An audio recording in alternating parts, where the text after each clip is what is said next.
Welcome to the Pastors Podcast. Pastor Scott here with Pastors Brian and Matt. Hello. Hey, hey. It has been a while. It has been a while. Weren't you going to sing for us? You were just singing just before I pushed record. It's been a while since I could hold my head up high. You had it out, man. You could have just let him move on. No way, man. I have the Too gift good. of singing. I have no For the embarrassment record, that's singing. not, it's really not your voice I'm talking about. It's just the song. Oh, Stained. That's the name of the band. Yeah. So I remember. I saw a like Twitter thread the other day, and it was like asking, it's like podcasters, leading podcasters, and things that people wish podcasters knew. Yeah. And one of the suggestions Singing more. was get rid of the first 5 to 10 minutes of banter and just get to the stinking topic. Oh, boo. And I was like, well, that's our whole podcast. Yeah, those are people who We are don't- obsessed with efficiency. We don't even have a podcast then. You know what? We don't care about efficiency around here. Why do you think we have 10 co-equal pastors or whatever? Care about efficiency? Come on now. Oh, man. What do you think, Brian? I'm looking at the email we got from the guy who wants to Oh, that was It good. was an advertisement. Yeah, but yeah, it's yeah. as a fellow podcaster, how is the show going? Anything I can do to help? Like, buy this thing. And I was like, I don't think that's the kind of, I don't know what this I'm is, but pretty I don't sure- think it's the kind of Pretty podcast sure that we get to you've Never monetize. listened to our podcast.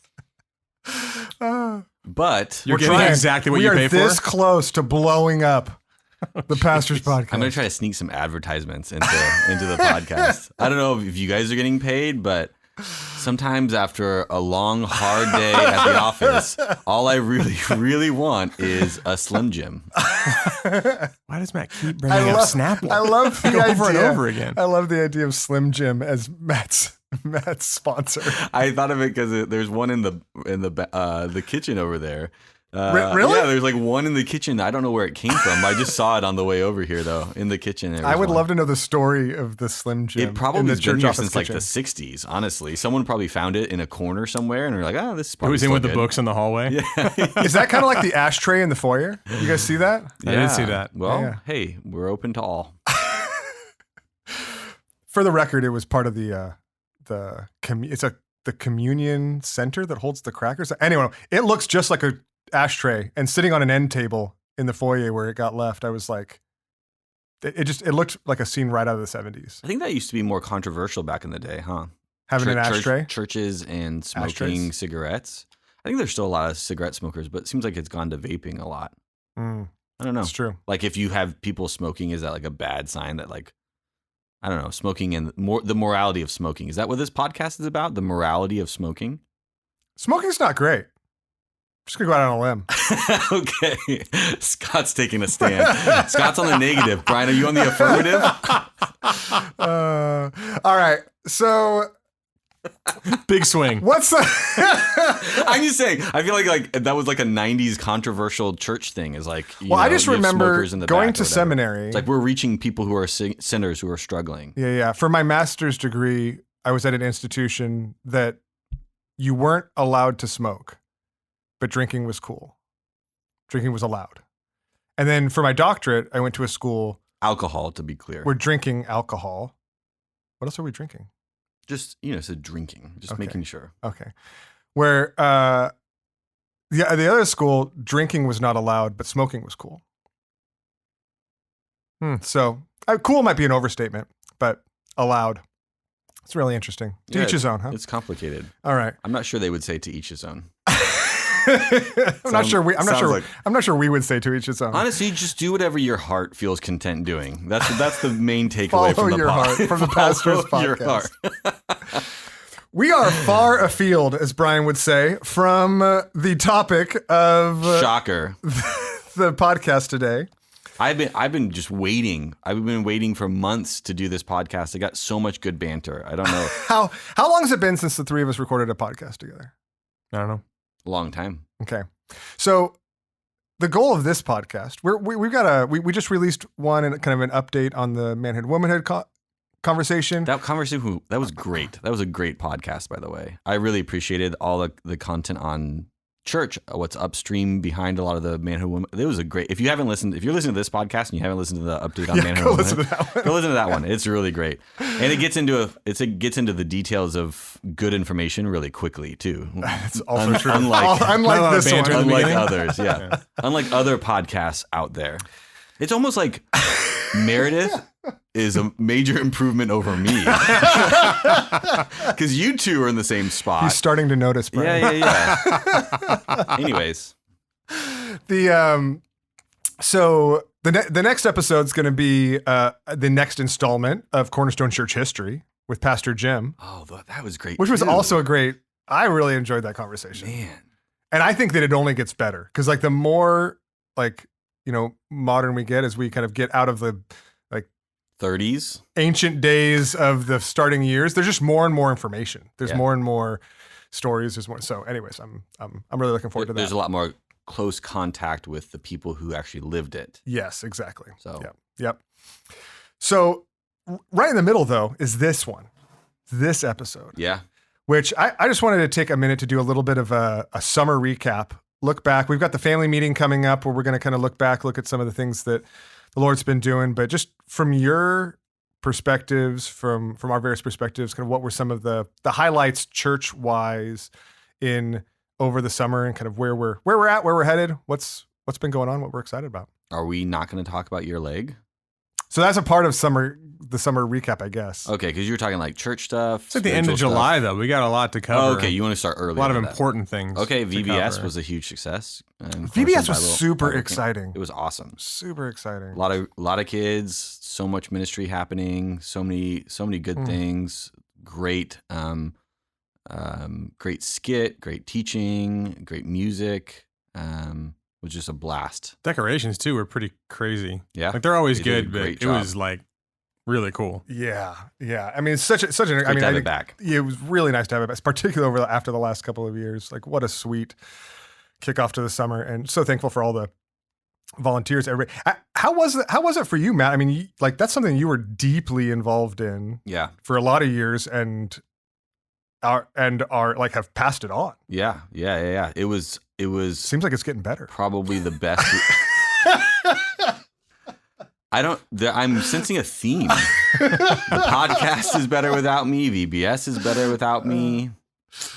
No, I know, but how was it for you? I mean, that's a really exciting and kind of It's super cool to see that same kind of intentional, purposeful discipleship of the children of the church and friends and people in the community, people from unchurched families, like just being blessed with gospel truth and having a fun environment to do it. And I'm just so thankful for all the people who've dedicated their time to continue to make that happen. So yeah. praise the Lord for that. And we're not committed.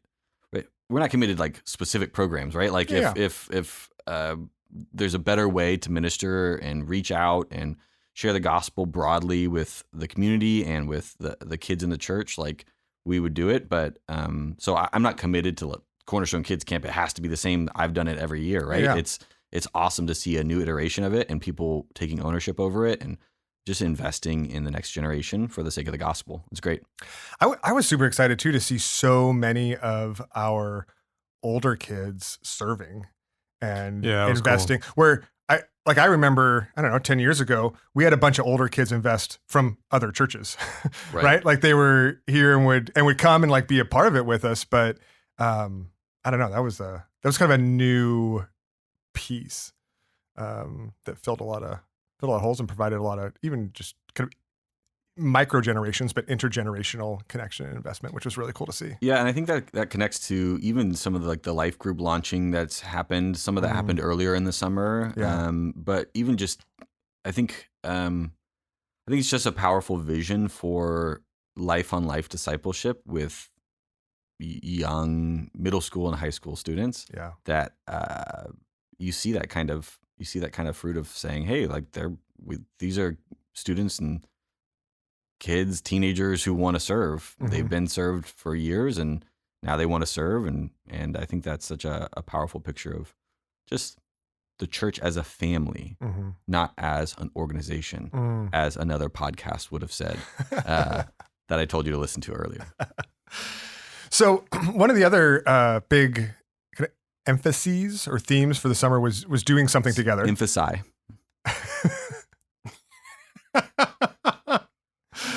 Was doing something together, and this was, I think, coming out of the last couple of years, kind of our emphasis on just trying to connect, spend some time together.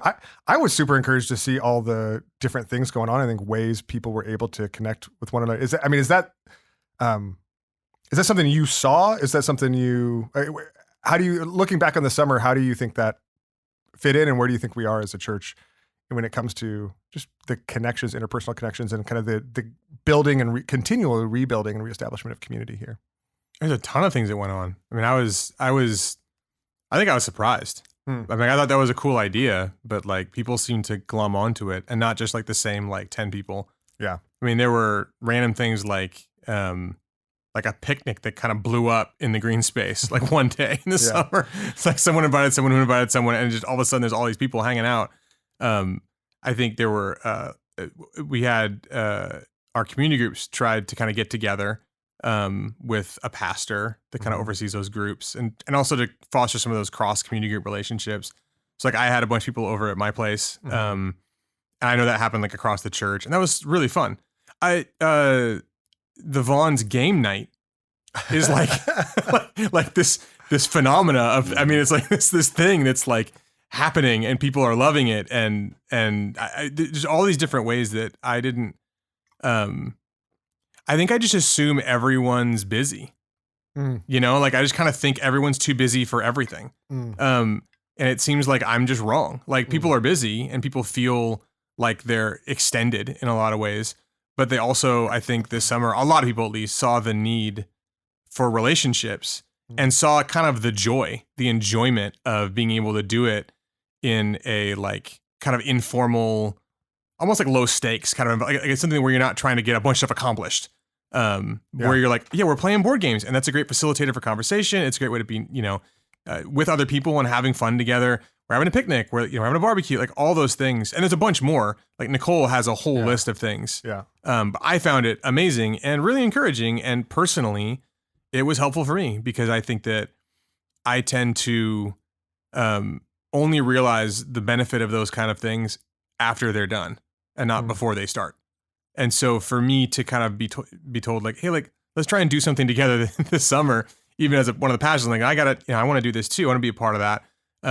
That motivated me to do things like host barbecues and do these and attend different things. Like this is really great. Like I feel more connected. I feel like I had a good time with other people, which in a lot of ways shouldn't be an anomaly, but after the last couple of years isn't always a guarantee. And I feel like I know more people and I can say hi to more people now, even on a Sunday morning. That just makes church feel more familial. It makes it feel more in common, feel more at home. I remember one time, I think it must have been either Philippians. It must have been Philippians, where Scott was preaching on being knitted together in love. Is that Philippians? I don't know. Can you it sounds like it to me. Well, I remember it distinctly because you showed a video of knitting. Yeah, it was like it was probably like 5 minutes of knitting. I think you showed Colossians. Oh, it's Colossians. Oh, interesting. Not in this last time. It must have been this summer. It's been a while ago. It was a while ago. This summer. Yeah. It must have been like 5 or 6 years ago. But your physical. Can we be honest? Colossians and Philippians are kind of the same book. Not really. I'm actually thinking of Colossians and Ephesians. Philippians is different. Yeah. Let's not all show off our biblical awareness all at once. Matt brings up something. I have no idea what book it's from. Scott's just mashing New Testament books together. We've got like 10 master's degrees. I think that's in Esther. I think that's in Esther. But we know our stuff. Man, don't show off, everybody. Yeah. We try not to showboat as much. We'll edit that out, guys. And we'll edit in something super smart. Yeah. That makes us really impressive. Chapter 3. Anyways, being knitted together in chapter love. 2. Chapter, whatever. We got there, guys. We got there. We got there. The knitting video. Yes, the knitting video. It's like you have this interconnectedness, right? Yeah. And that was the point of you bringing it up. It was like this interconnectedness of of the church. It's like being knitted together in love. So the love of Christ binding you together, and there's this interweaving and all these things that happen as you see this knitting happening. Yeah. And it forms this beautiful tapestry. And kind of, Brian, what you're saying about, like seeing people like engaged or busy. Everyone's got a lot going on, but they're prioritizing connection and community this way. It's just a beautiful picture of the love of Christ working through the church, and especially in light of pandemic separation and those kinds of things, is super cool to see. So I'd love to just maybe with one more step with that. I think it's easy to think about that, kind of do something together, or some of the things, connections people made over the summer. Think, oh, that was a cool thing we did. Like, I'm glad we did that. Lots of, groups probably do something like that. But to us, this was a step in the continued development of the culture of community and the nature of discipleship in the church. Could you connect those dots for us, Matt? Just because I think it's easy to see them as, oh yeah, it was a fun summer hangout. But to us, this was a really important step from where we are to where this fall and beyond we're going as a church family. Yeah, I think for us, the reality is a lot of church community, a lot of church discipleship, life on life ministry. And for us, discipleship isn't something overly formal. It's about relationships. It's about brothers and sisters in Christ loving and investing and being intentional with other brothers and sisters in Christ. And so for us, the summer was kind of like a launch return back towards some kind of normal Christian discipleship in the context of the local church. And the goal is for us as members of Cornerstone, for us as people involved in Cornerstone, we need to have people in our lives that we're investing in and who are investing in us. There needs to be these deep connections where we're spending time together in formal contexts, maybe in your community group meetings or on a Sunday morning, but also informally where you're just spending time together, praying for each other, sharing life together. I've defined discipleship as intentional Christian friendship, and that's what we want the church to be, a place where people are connected to one another. It's not just like, a social hangout where we like to watch football or whatever. It's like, no, we're intentional. We talk about important things. We share, we're vulnerable, we're open, we confess, we talk about life together, we share prayer requests, we pray for one another. But it's also this deep friendship where you're like, I'm in this with you. We're in this together, looking to grow in our love for Christ together. And I'm here to support you and love you. And so it's kind of a launch towards like, hey, let's get back into the normal rhythms of life. We've gotten out of these rhythms. There's so many things that have disrupted it, but let's get back into the normal rhythms of life on life, relationships, and the one another's that the New Testament calls us to as an example and an exemplification of what it means to follow Christ. Yeah. That's what excites me the most about it. Like, I'm so excited for where we are as a church as a church family after the last couple of years. It's excited for what comes ahead. And I think that's part of why I wanted to highlight just a little bit of this and look back as kind of prime the pump for the upcoming family meeting too. I think at the family meeting, we're going to get all the members together and both spend some time thanking God for the incredible things he has done over this last season and look forward to where we're headed as a church family. Some of the things that we believe the Lord has in store for us, how we want to continue to develop, continue to deepen, continue to grow, continue to be captivated with a larger and deeper understanding of who God is, be captivated by that, and with a increasing vision for what it means to live life together for one another in discipleship. And so, I'm really looking forward to that. Actually, I mean, when I think back about the summer, honestly, the kickoff of it with that family meeting gathering at the end of May was one of the highlights to me too. Like, that was just such a sweet time to all be together. I'm really looking forward to doing that again in just a couple of weeks. So, you guys can't see this at home, but while Scott's talking, he's just kind of rubbing his foot and like touching his cast. And it's an experience. So I just want to let you know that is like very front and center in my mind. He told us he put lotion on his feet before he came in this morning, so they're moisturized. No, just on my toes. Just on his toes. Just on my toes. That's all I could. That's all I could reach. This is gonna gross some people out, so maybe we should move on. Sorry, I had to. I'm kind of like mentally getting used to touching. So that's a part of what happened too this summer. I was on my back for half the summer, so that was great. That was great. No other questions? Does that sum it up? Scott got hurt. Do you want to tell us about that, Scott? Man, when you're not hosting or leading the questions, we're lost.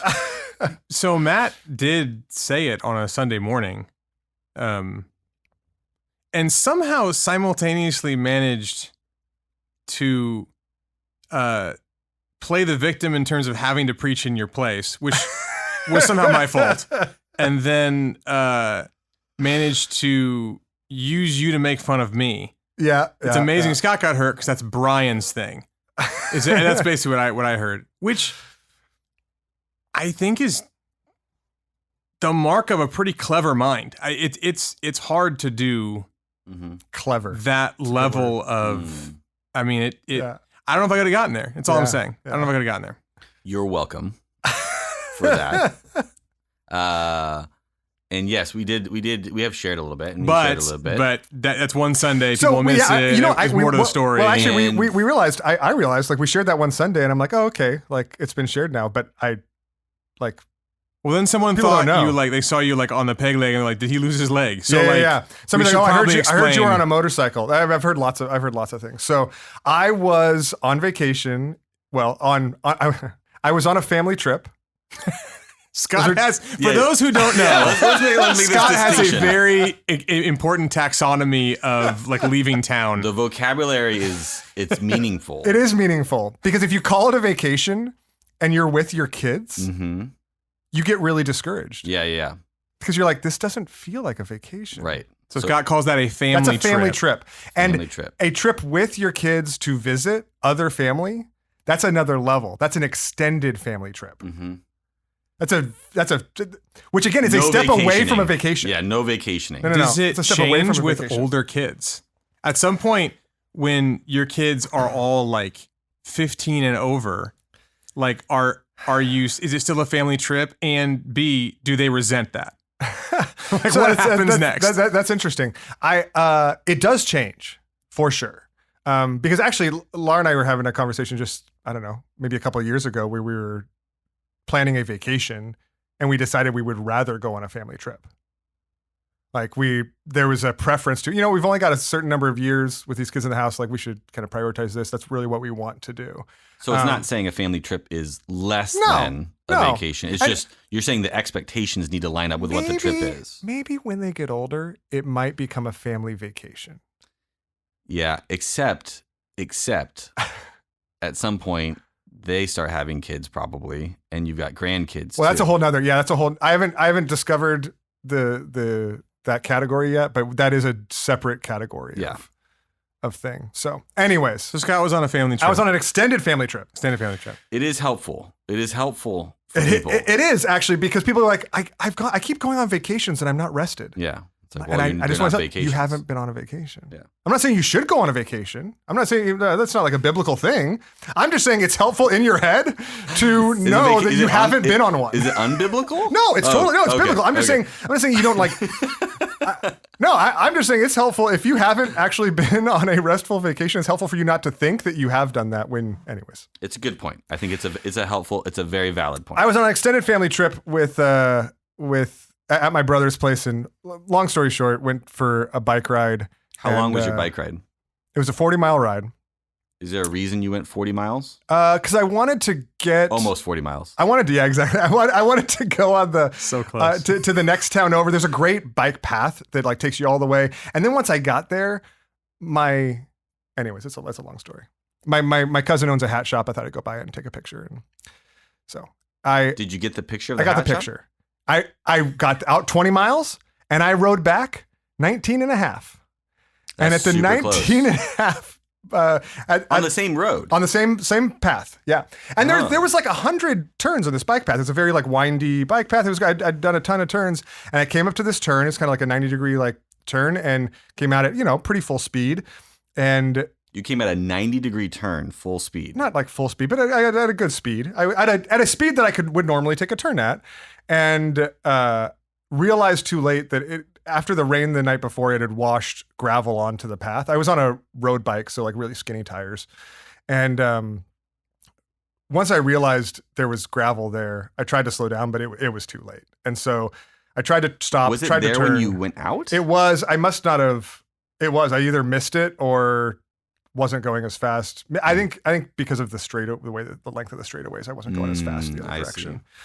But didn't notice it. And anyways, bike went out from under me on the turn. I hit pretty hard, and my maybe too much information, but my feet were clipped into the pedals, and I think that's part of what compounded it. And so snapped both my tibia and fibula at the ankle, pretty good, and spent the couple of days seeing a couple of doctors there. They talked about surgery, decided that. Did you hurt your arms at all too? Like, did you like get road rash on I your did. arms? I got road rash. Yeah. On my hands, had a pretty good, a little like scar left there, but and my knee and stuff like that. Like I got road rash, which road rash was what I was expecting. When I hit, I'm like, oh man, that's going to hurt. And that's going to be a bummer. And I was like, oh, my foot really hurts. So can I ask? Yeah. Does it break just from hitting the pavement? And like, I've tried to figure it out. I don't ride bikes, so I'm not no, sure. I think it was I drive cars. I don't know if you've heard of cars, but I think it was the fact that when I hit, my body like wrenched a direction, and because my foot was clipped in, my foot couldn't move. Your body was going one direction, your foot was going the other, and it just with too much force. And my favorite part of the story is that Scott, like, it's the typical adrenaline, right? So you're like, so he's like kind of like hurting. Oh man, it's too bad. Like, my arm hurts. Yeah. And then he sees his ankle. He's on the ground, sees his ankle, and of course it's like going the wrong way or something. Yeah. And as you told me, I just said, no. And I grabbed it and like put it back where it was supposed to go. Yeah. That's what I was kind of a panic move. Like it was because it was headed the right direction. And I literally was screaming, no. Cause I was like kind of in denial, like maybe I can fix this. And so I pushed it back to like the right direction, and it kind of like clicked back. And in my head, I was like, I might've just fixed it. I think you were trying to turn back time. I totally think you were literally trying to reverse, like Superman going the wrong way around the world. That's exactly what I was trying to do. And did that work? So it didn't fix it. But the orthopedist did tell me I might have a future in orthopedics, because she said, well, we don't have to reset it. It's in the right place. You put it back in the right place. Wow. But then they had to like keep it in the right place with a couple of plates and 10 screws. So that was it was the surgery. But I didn't have surgery till 9 days later, because I had to see a couple doctors in Colorado, had to fly back, had to see a couple doctors here, finally got surgery scheduled. So it was like a week and a half of kind of just laying around waiting for surgery, and then kind of healing started all over. How many screws? 10 screws. 10 screws. Well, how did you get back the last half mile? Yes. So I called Laura, right? Thankfully my phone didn't break at all. I'm like, I would have taken a broken phone. Like, why, but so I called Laura, and of course she's got her phone on silent. So she's not picking up. Focus. And I'm kind of just laying there. And I'm like, well, I can't walk on it. I know that much. Wait, can't you push a notification to them even if they're on silent? Or like, can you like do something that like gets their attention even if it's like on? I probably could have.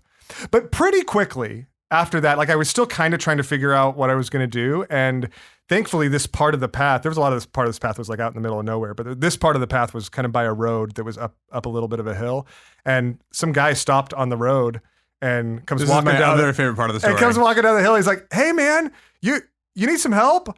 And I was like, actually, yeah. Yeah, I totally do. What you told me was that he said, you need some help? And you were like, nah, man, actually, yeah, I have no ability. That instinct in you to deny help. I did. It's like, wait, what am I going to do? A quick second of like, no, actually, I really do need help. That's a really good spiritual, illustration. It's a good Samaritan. Well, so actually, God comes to you and says, "Hey, I'm here to help you," and you're like, "Oh, I'm good." And then you're like, "Wait a minute, no, actually, I need help. I've got 3 broken bones in my leg. I can't do anything." So this guy, and we're out in Colorado, so of course he drives a truck, and so he throws my bike in the back of his truck, and he thankfully it was a pretty strong dude, because he like half carried me up this hill. And got up, got into his truck. He took me home. My brother is at work later that day, and so my brother's a pastor out there as well. He's like there with his staff, and he's telling the story. He's like, "Hey, I got to leave early. I got to take my brother to the doctors." And I don't know if I told you this part of the story, but the one of his staff members, her husband and her drove by, and she's like, "Wait, where did your brother fall?" And he tells them, and she's like, "Oh, we drove by, and I said to like my husband, hey, do you think that guy needs help?" And he's like, "Nah, I'm sure he's fine," you know. So they drove past, like Good Samaritan style. We've got to get to the church meeting. We got to get to the church meeting. Straight up drove past me. And so my brother spent the rest of the day texting his buddy, like, "You left my brother. Yeah. You left my brother in his time of need." And who is my neighbor? That's right. Yeah. It was so good. Are you not my brother's keeper? That's right. It was so they got a good chuckle out of that. So, yeah. So I mean, to me, I mean, it's all like, thankfully the Lord's been super gracious. It's been healing slowly but surely, but in a not dealing with too much pain at this point, just swelling, and it's been it was between that first week and a half and then the recovery from the surgery, it was almost a month that I was just like on my back. And so that was probably the in a sense, the hardest part. But You didn't really do much together with other people. Well, actually, that ER trip worked out pretty well. You were hanging out with lots of folks. I was hanging out with lots of folks. You're going to glide over that, man. That's a real thing. So Scott, wait, which one? Scott texts me. Oh, that's and right. he's like, "Hey, like, how do you know when you're supposed to go to the ER because of post-surgery pain?" Because I am apparently the You're expert. the pain guy. I'm Yeah. like, hey, if I've taken all, Because you get injured all the time. I'm like, so Brian, I've taken Jeez. all the oxy I'm allowed to. What do I do now? What was pretty nuts was I was able to pull out like milligrams that you can take of various like You were. drugs. It was great. like per day without even looking them up. So that is a sad testimony. Well, no, that was a great, because I texted you and said, "Hey, I need your pain med regimen," and your text back to me was "ha."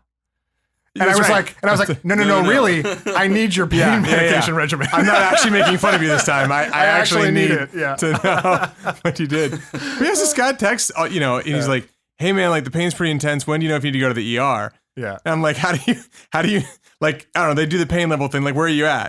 And he's like 10. I'm like, "Oh dude." And then he texts me, he's like, "Well, I stopped crying a few minutes ago, so 9?" I was like, "Oh dude." So we're texting back and forth because it got really crazy like 2 days after the surgery. It did. It was actually the night after the surgery. Well, No, I think it was. I think no, it was 2 days. It was 2 'Cause days. that nerve block 'Cause wore that off nerve was the block theory. lasted too Yeah. long, and anyways, so Brian told me to go to the ER.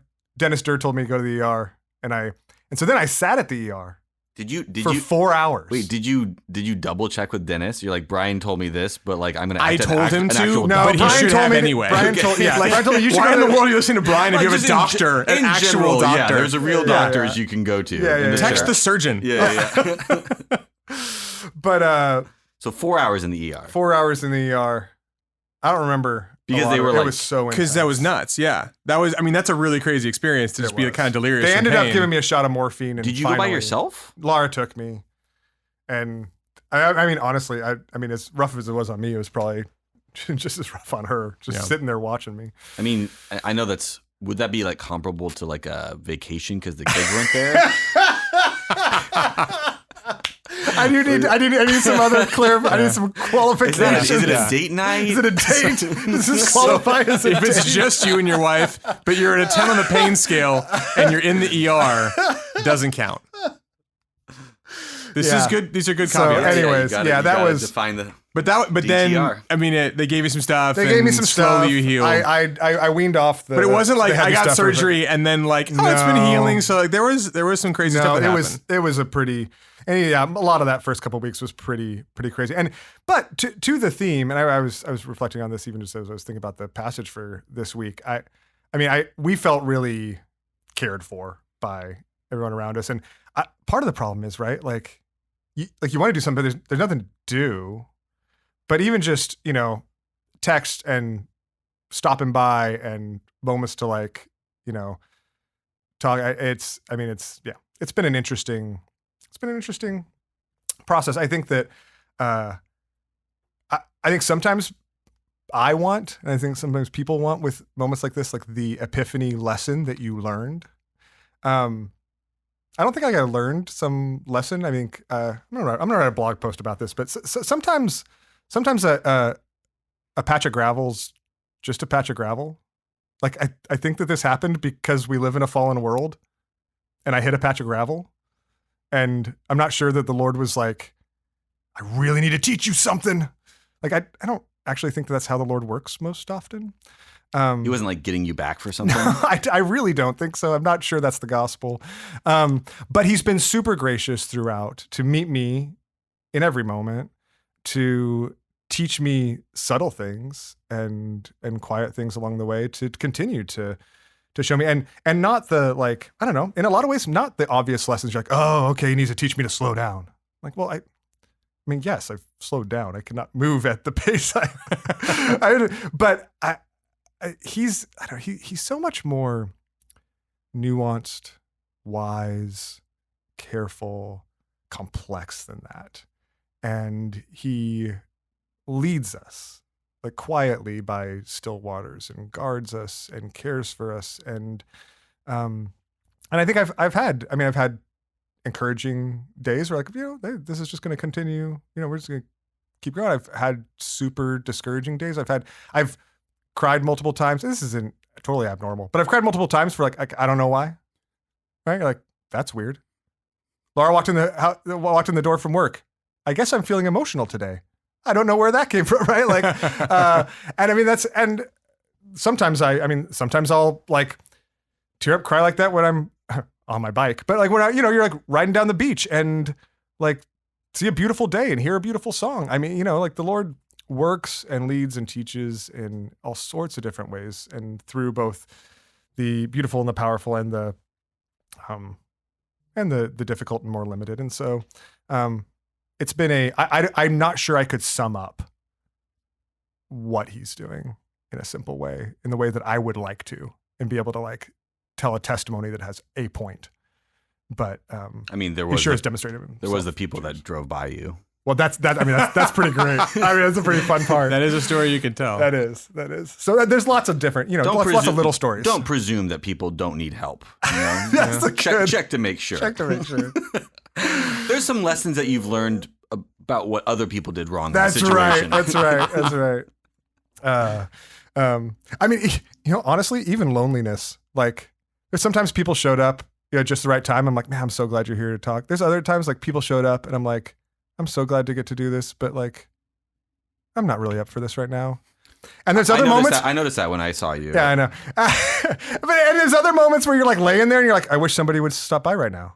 Why aren't they? Right? I mean, it's like you experience all of that, and it's very human in that sense. Sometimes I think things happen in our lives, and just a patch of gravel is a patch of gravel, right? Yeah. Sometimes I think there's like, oh yeah, you get a different perspective. You get to see things from a different perspective with laying on your back for a bunch of weeks, right? And I think there's a lot to be learned in every situation of life, and I think that's true when you're got broken legs, and it's true when you've got healthy legs. And it's cool that God was faithful to you in the midst of that, no matter what. And probably no need to over hyper spiritualize it, and yet there's still ways that God's working in the midst of it. Well, that's where, like, I don't think you need to hyper spiritualize it to uber spiritualize. Like, God's been working incredibly, both in my life and the lives around me, in your guys' lives, both through this and not through this, right? Like, I mean, life is spiritual. Yeah. And he's working in incredible ways. And I don't think we have to like hyper spiritualize it to be blown away by that. I've also been blown away by just the nature of healing. Like, yeah, that's pretty crazy. Like the doctor put 10 screws in there to like put in the right place, but he couldn't heal it. He couldn't fix the bone. That's like a God designed, like, bone just regrows, and all the places that he cut to go in there, like, regrow within a matter of like days and months. It's like, crazy. That's insane. I know I normally get upset when, like a pitcher breaks an arm and he's got to be out for 6 weeks or something. Yeah. But it's like, wow, his arm's going to heal in 6 weeks. Fix in 6 weeks. That's crazy. Yeah. Just wild. wild. So, anyways, I don't know. That's the update. That was the end of my summer. And the cast comes off tomorrow. Laura and I did have the conversation. We're like, was this the least enjoyable summer we've had in a long time? I said, yeah, probably. And at the same time, really cool. Like really sweet to see the Lord work in a lot of different ways. But yeah, cast hopefully comes off tomorrow. But you can't stand on it. But I can't stand on it. It's kind of in one sense, symbolic. They're just going to put a boot on it, which is going to be just a cast that I can take off to take a shower. Your toes are about a foot and a half away from me, and they look very moisturized. Extremely moisturized. Is that what you're getting from that? There's a few sections that look a little dry. Okay, but I'll try to take care of that. The main meat of the toe is pretty moisturized. I don't know. All right, so that was the end of my summer. Anything else I think we're just excited for the fall. A lot of good things going on. Excited for the fall. There was plenty of other stuff that happened in the summer, but I think, yeah, like at some point, this is double duty, right? This is what happened in the summer. And one of the big things is that Scott really got hurt, and people care about that, and they need to know that it wasn't because he was doing weird motorcycle tricks in Colorado. Whatever. There, you heard some pretty crazy stories. That's what Scott does on extended family trips. He goes out and does a bunch of wheelies in the Rockies. It's cathartic. That's right. That's right. Super cathartic. Wheelies on motorcycles in the Rockies. We had book discussions. Those were amazing. That was the other thing I was going to ask. How were, I mean, this is where I'm like, oh yeah, I was planning on having one of those pastoral barbecues at my place. I didn't do that. Right. So I didn't do that here. But how were the book discussions? They were amazing. I love them. A lot of people came out and read well and like deeply. I mean, it's not like I'm not grading people on their reading or anything, but from where I was sitting, people like didn't just like skim and show up and like bring kind of some random ideas. They really cared what was being said and like what it meant and had questions about it and weren't always like agreeing perfectly with it. But like I think everyone left appreciating kind of the power of a book a little more and the power of cool ideas and good ideas and big questions about, you know, what it means to be a human who has a body, who is a body, and what it means that we live in a world that kind of has defined the person as belonging to them, each person belonging to themselves, and how it's kind of created a whole structure of life that we all experience. They were great, and I think this is the kind of thing that could be really helpful in the future too. Yeah, I mean, we're going to continue those. Yeah, that's the idea. The idea is to keep on going. You know, a few times, like a season. You know, to make sure that's not like this crazy overcrowded schedule, but also make sure there's opportunities for that kind of thing for people. Because I think it was really great, and I think those ideas are gonna, even if you didn't have the chance to come, now you can come to a future one. But I think you will probably encounter someone who was there and who in a kind of fun way will be able to represent those ideas to you. They might even come up pretty naturally. So there's a way in which the whole church benefits from some people coming to a book discussion, just not super direct, but it's still pretty powerful. Yeah. I'm really looking forward to that. And I think, like I said, Matt, there's a lot to look forward to in the fall. We'll be talking more about that in coming Sundays and particularly at the family meeting coming up on the 11th. So looking forward to that. What's today? The 11th? End of August. I still won't be putting any weight on my foot. That's how I'm measuring things these days. You're close though, right? I'm getting there. Yeah, totally. I know. I totally am. And honestly, of course, when you're in it just feels longer, right? But it's really not. Like 2 more weeks, and I'll start putting some weight. The 11th will be 3 days away, right, from you putting weight on it. Start putting weight on it, and see what that. At that point, I'm like, okay, so then what's the timeline after that? And they won't give me anything past then. They're like, yeah, it's rehab takes all sorts of different times for different people. So people are like, well, how long there? I'm like, that's what I want to know, but who knows? And the screws may or may not come out. So that's the other question I get a lot. It's like sometimes they're like, are they gonna? Yeah. They oftentimes just leave them in. Isn't that weird? I kind of assumed they left them in. I don't know why. I just did. Because it's like probably be a lot of work to get them out. That was it was like second surgery. That's crazy. It's a second surgery. So usually they prefer to, but if they start right, I kind of want to see the tools. Oh man, if they start irritating, that's when they go back in to take them out. Oh, okay. And it's a little bit higher chance of that because it's my ankle. Like you don't have much meat there, right? Right. Okay. So I'm looking. You got a lot of meat there. Not anymore, man. My leg is wasting away. Atrophy. That's the spiritual lesson. That's it. It is. It is. B. Scott's right leg, not his left. There it is.